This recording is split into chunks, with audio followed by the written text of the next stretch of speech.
CBI গ্রেপ্তার করতে পারে ভাইপো অভিষেক ব্যানার্জিকে, আর এমনই আশঙ্কা করে কলকাতা হাইকোর্টে ছুটল স্বয়ং কালীঘাটের কাকু ওরফে সুজয় কৃষ্ণভদ্র। প্রাথমিক নিযোগ দুর্নীতি মামলায় সিবিআই এর হাতে গ্রেপ্তার হতে পারে কালীঘাটের কাকু ওরফে সুজয় কৃষ্ণভদ্র আর সুজয় নভদ্র। গ্রেফতার হলেই কালীঘাটের কাকুর মুখ থেকে বেরিয়ে আসবে ভাইপো অভিষেক ব্যানার্জির নাম, আর এমনই আশঙ্কা করে এবার আগাম জামিন চেয়ে কলকাতা হাইকোর্টে ছুটল স্বয়ং কালীঘাটের কাকু। গত সোমবার প্রাথমিক নিযোগ দুর্নীতি মামলার তদন্তের স্বার্থে কালীঘাটের কাকুকে আদালতে হাজির করানোর আবেদন করেছিল কেন্দ্রীয় তদন্তকারী সংস্থা সিবিআই, কিন্তু বুকে ব্যথা থাকার কারণে মঙ্গলবার সিবিআই বিশেষ আদালতে হাজিরাই দিতে পারেননি তিনি। জেলের তরফেই জানানো হয় ভার্চুয়ালি তিনি হাজির থাকতে পারেন, কিন্তু আদালত জানায় সিবিআই যেহেতু তাকে হেফাজতে চাইছে তাই তাকে সশরীরে আদালতে হাজির করাতে হবে। তাই আজকে সুজয় কৃষ্ণভদ্রকে আদালতে হাজির করানোর নির্দেশ দিয়েছেন বিচারক। তবে তার আগেই গতকাল কলকাতা হাইকোর্টে দ্বারস্থ হয়েছেন তিনি। নিযোগ দুর্নীতিকাণ্ডে 2023 সালের 30 মে সুজয় কৃষ্ণভদ্রকে গ্রেপ্তার করেছিল ইডি। এখন জেলে রয়েছেন তিনি, তাকে হেফাজতে চেয়েছে সিবিআই। যদিও মঙ্গলবার সুজয় কৃষ্ণভদ্র আদালতে হাজির হতে না পারায় তাকে হেফাজতে পায়নি কেন্দ্রীয় তদন্তকারী সংস্থা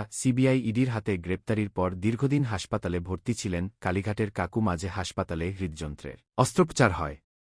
এ ছিল তার কণ্ঠস্বরের নমুনা সংগ্রহ নিয়েও টানাপোড়েন হয়। এরপর চলতি বছর ৩রা জানুয়ারি আচমকায় জোকাইএসআই হাসপাতালে নিয়ে যাওয়া হয় কালীঘাটের কাকুকে। হাসপাতালে নিয়ে যাওয়া হয়েছিল কণ্ঠস্বরের নমুনা সংগ্রহ করার জন্য, তারপর ফের এসএসকেএম-এ ফিরে আনা হয় তাকে। এবার তাকে নিজেদের হেফাজতে নিয়ে জেরা করতে চাইছে সিবিআই। তারই মধ্যে কলকাতা হাইকোর্টে আগাম জামিন চেয়ে আবেদন করল স্বয়ং কালীঘাটের কাকু ইডির মামলায়। এর আগেই জামিন চেয়ে কলকাতা হাইকোর্টে আবেদন করেছিল সুজয় কৃষ্ণভদ্র। বিচারপতি শুভ্রা ঘোষের এজলাসে এই মামলার শুনানি শেষ হয়, রায় ঘোষণা স্থগিত রয়েছে। তারই মধ্যে নতুন মামলায় স্বস্তি পেতে হাইকোর্টের দ্বারস্থ হয়েছে কালীঘাটের কাকু ওরফে সুজয় কৃষ্ণভদ্র। তো দর্শক, সিবিআই কালীঘাটের কাকুকে গ্রেপ্তার করলেই কি ভাইপো অভিষেক ব্যানার্জির নাম বেরিয়ে আসতে পারে? আর তার জন্যই কি এবার শটান কলকাতা হাইকোর্টে দ্বারস্থ হল কালীঘাটের কাকু? এই ব্যাপারে আপনাদের কি মতামত রয়েছে অবশ্যই কমেন্ট সেকশনে কমেন্ট বক্সে জানাবেন। আপাতত এতটাই। পরবর্তী গুরুত্বপূর্ণ খবরগুলো সবার প্রথম পাওয়ার জন্য অবশ্যই চ্যানেলটিকে সাবস্ক্রাইব করে রাখুন এবং যুক্ত থাকুন আমাদের সাথে।